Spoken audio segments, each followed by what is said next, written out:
Beacon is largely driven by role-based access and authorization. And as you know, we've got multiple roles currently in the platform. We have a role that is specifically designed to help distribute some of the work outside of your organization actually into the facility. So whether it's a hospital or an ASC or some other facility that may be managing some inventory on your behalf, you can now create what we're calling a facility manager role and distribute some of that work off into that particular manager's domain. So you'll notice I've got a facility manager here that's been created, and these work a lot like the other roles. They've got permission settings, a variety of things. You can see recent activity. If we look at the settings here, you'll notice that you have some control over what you allow these people do, right? So, do they get to modify prices? Are you requiring patient stickers before they can submit a case?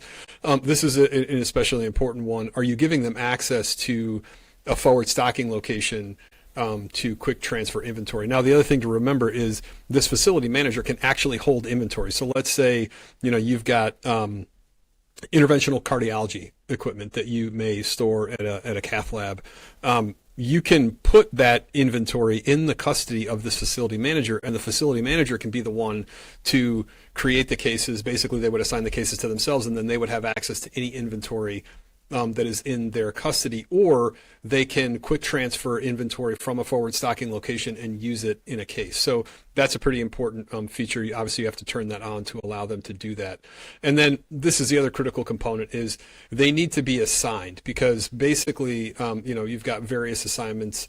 Facilities are the most important one. So this individual is assigned to 3 different facilities, which basically means they can see activity that's happening in those 3 facilities, and they can also create activity, but only in those 3 facilities. So that's sort of the gist on the administrative side. What I'm going to do now is go over to this tab and just log into this facility manager account.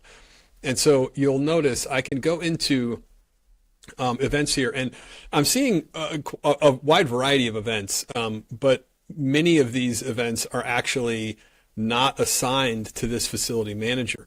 The reason that they have access to see these events is because they are happening at that facility. So they can view the event, right? And this is assigned. This is a particular rep who is not the manager assigned to a particular group.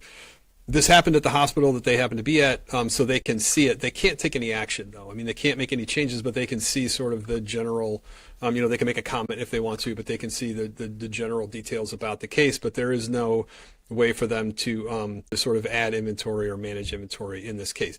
What they can do, however, is they can create a new event, as I said, that they will be the custodian for. So this is my Chris facility admin. I can obviously put in any of this information, but you'll see I only have access to these 3 hospitals. So any hospital that I've been assigned or procedure that I've been assigned, same with the physicians, right? And so when is this happening? This is all the basic stuff. Who are we going to be using? We'll say we're using Acme Inc. Any other, this works the same way as any other case does, but now you'll notice this case has been created, and I have the ability as a facility manager to mark inventory as used. I can close the case, I can generate the billing documents, I can add the purchase order. So really it's an opportunity for you to offload a significant amount of work to these individuals, assuming you've got individuals in these facilities that have the capacity and the willingness to actually do this work on your behalf.